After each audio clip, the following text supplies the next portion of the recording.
Good morning and welcome to Eternity Speaks. I'm your host, Reverend Bill Eggleston. I hope that everyone's had a great week and is doing well. Uh, I want to start the show off by wishing all the dads out there a very happy Father's Day and a very special thank you to all the dads who are watching over us from heaven now. Uh, Today, I want to talk about fatherhood. Now, I understand that not all fathers are perfect. We've got our flaws. We're don't always say the right thing or always do the right thing. Uh, we make mistakes just like everyone else does. We say things we don't mean sometimes, and at times we may seem a little short tempered when we're trying to get our point across. Uh, we we tend to be kind of passionate when we're thinking that there's a lesson to be learned there. We kind of try to drive that point home a bit. That doesn't make us bad people, though. That just makes us human. Being a father can be a very stressful thing. Society often tells us that we're supposed to provide for our families at any cost, no matter what the circumstances, which is true. That is what we're supposed to do. But they also say that we're not supposed to show fear. We're not supposed to cry. We're not supposed to let things get to us. We're expected to remain strong and stable at all times, no matter what's going on. But it's important to remember that fathers are people too. We hurt and we cry and we feel just like everyone else does.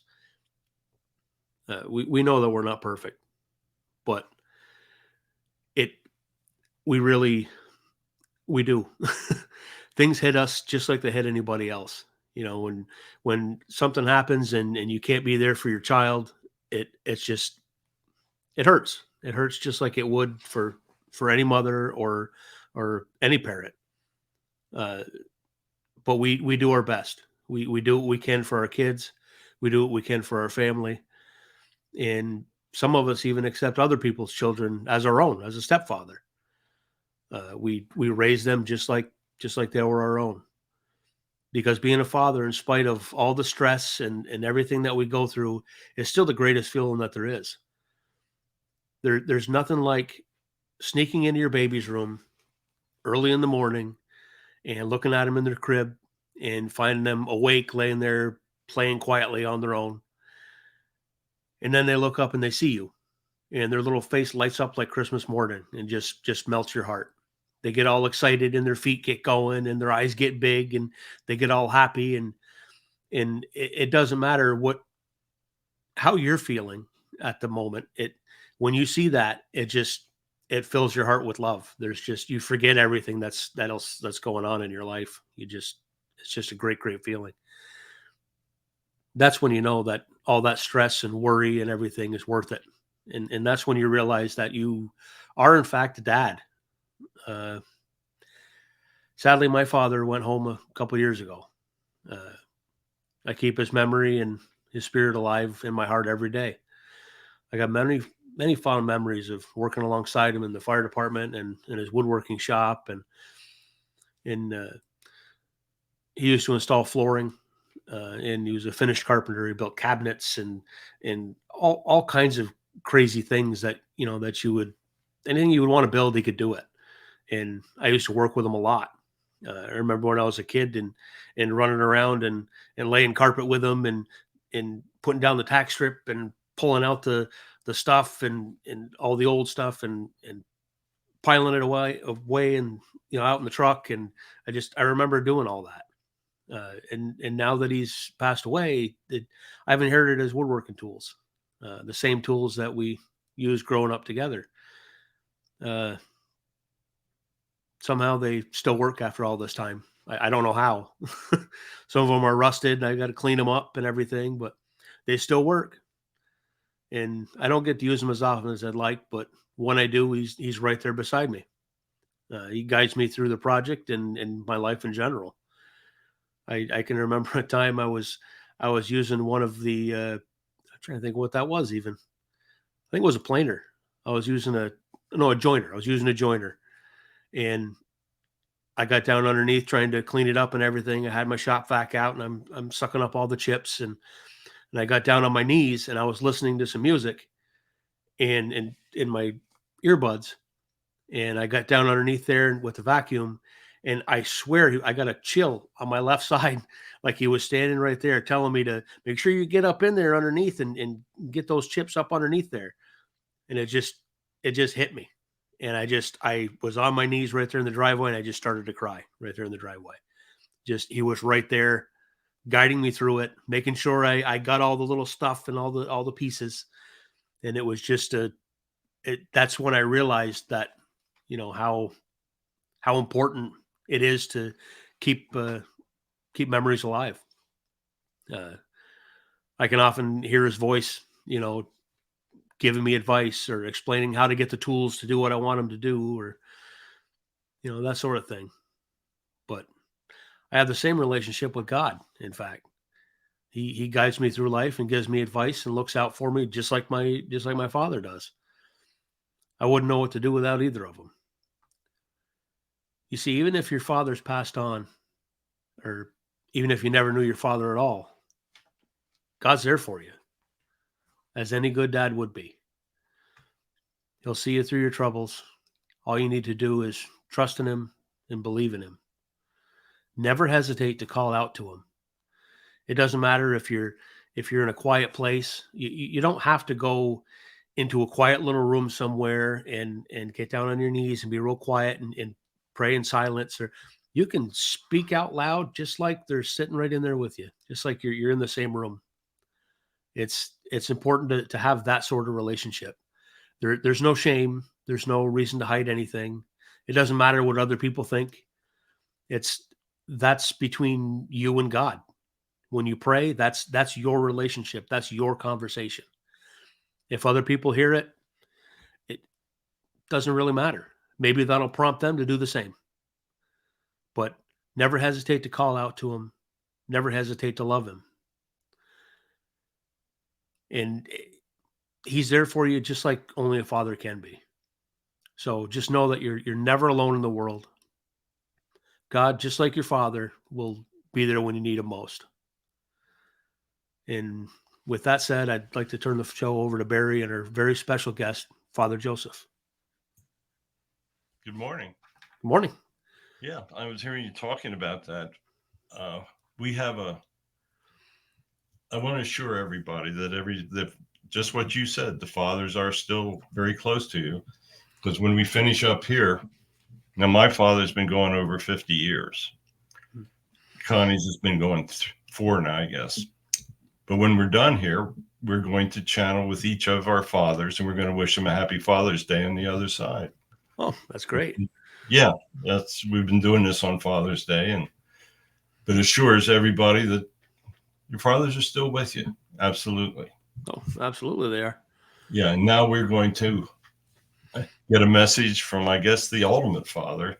Joseph was the father of Jesus. Not much is known about him in the Gospels, but we've channeled with him many times. Great spirit. And I know he has a message for everyone today. So Okay.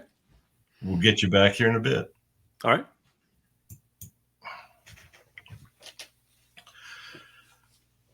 Good morning, everyone. I would like to thank you for allowing me to speak to you this morning. Yes, I was the father of Jesus, and I cannot tell you what it was like. Jesus was an incredible child. Never showed anger, never got into fights. He just, well, he was always what you knew he would be. Jesus is what you know is Jesus was Jesus. I tried to be the best father that I could for him. Now, times were very, very different, as you know. Herod wanted to kill him. I knew I had a special son. The angels had come to Mary. The angels had come to me and they had told me, yes, your son is very, very special and we have to watch over him. We have to protect him. I knew that I had to protect my child and Mary. In those days, it could be very difficult to protect. You were protecting from the Romans. They had ultimate power. They had soldiers everywhere. Their legions were feared. And You also had to fear their governors. You never really knew how they would react because they had ultimate power over you. It wasn't like there was a true court of law where you went in front of a jury. If they had something against you, they could kill you. It was pretty much that simple. I tried to do the best I could to protect my family. I took them to Egypt to protect them, and the journey was difficult. I brought them back when I felt it was safe. That's what a father does.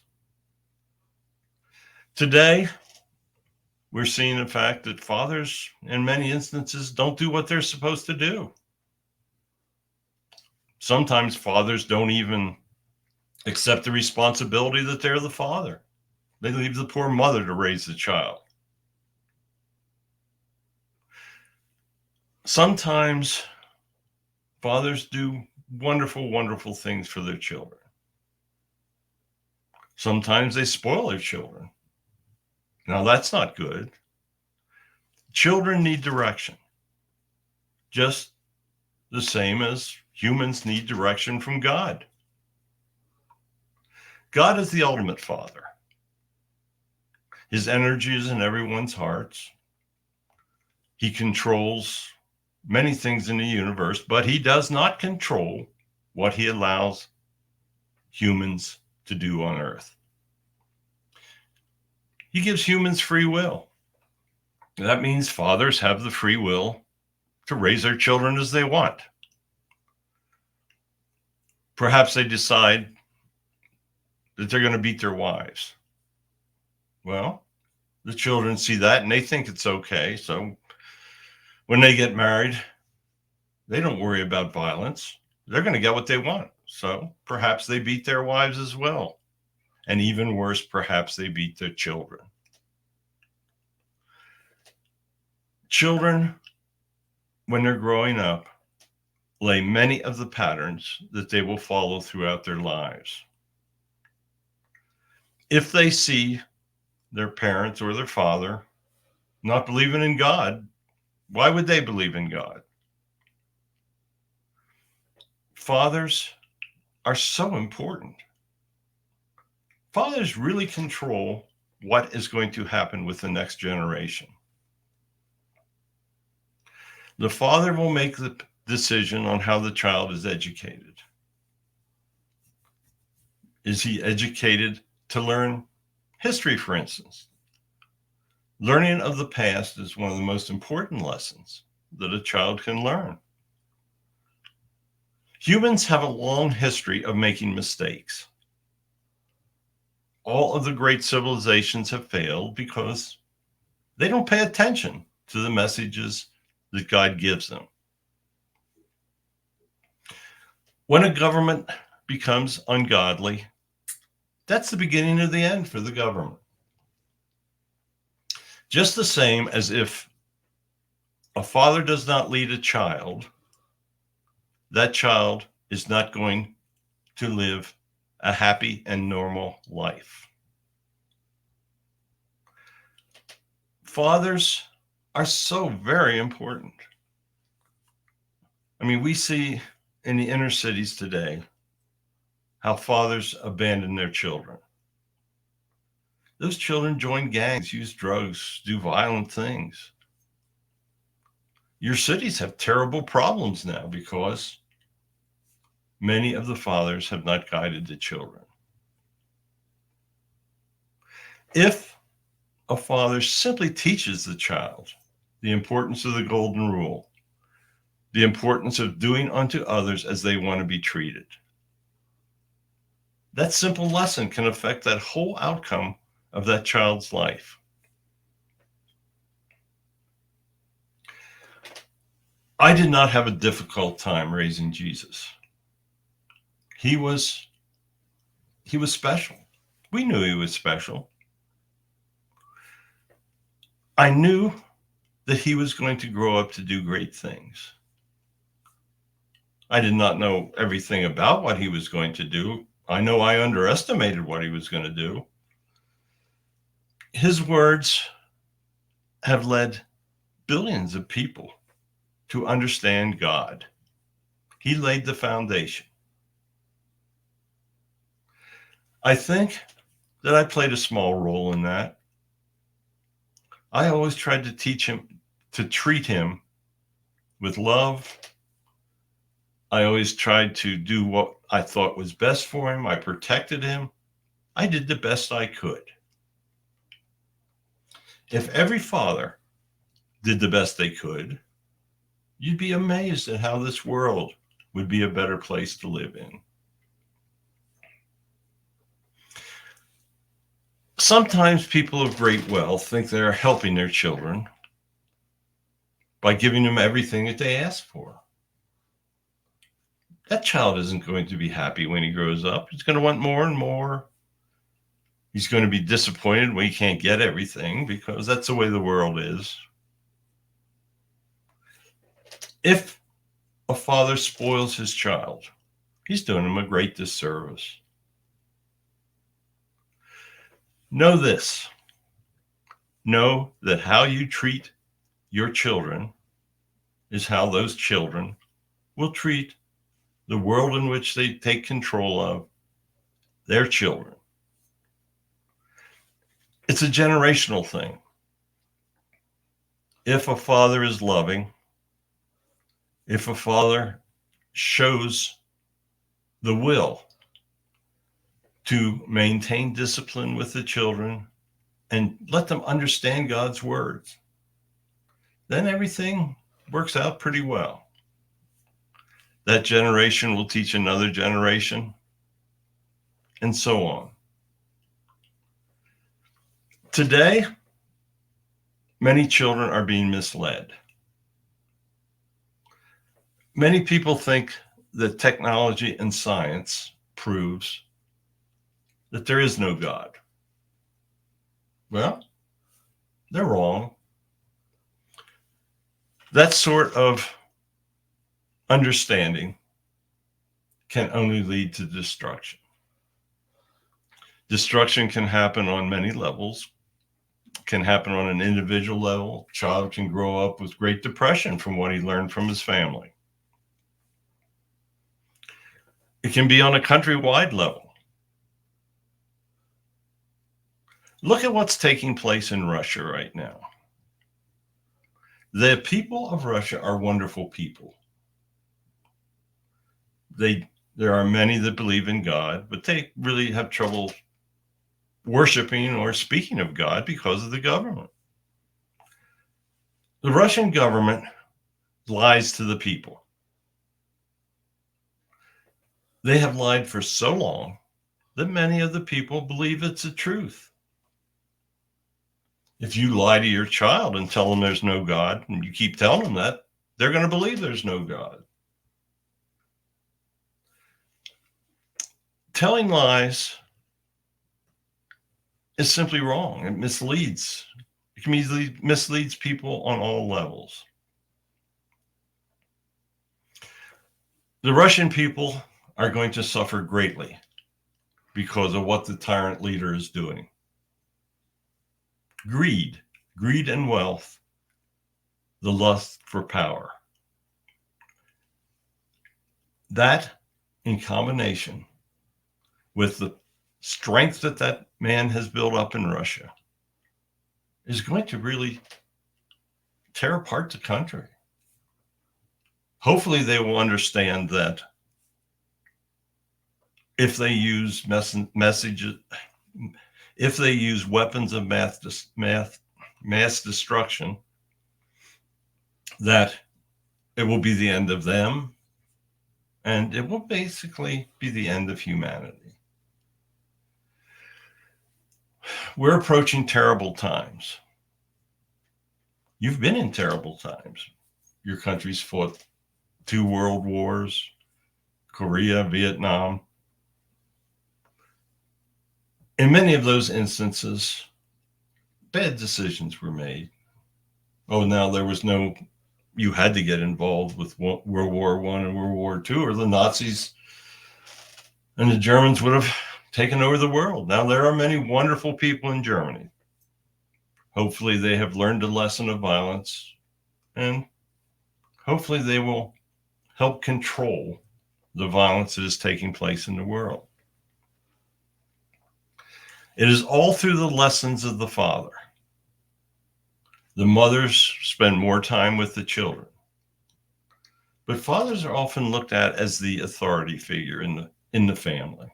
That's not necessarily true. There are families where the children are being raised by two mothers. That's fine. Two fathers. It's all in how they raise the children.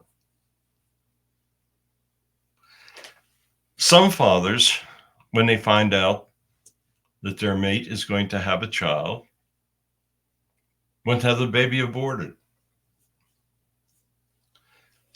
Their influence in having an abortion is terrible. Each child that is formed in the womb has a life plan that they must follow.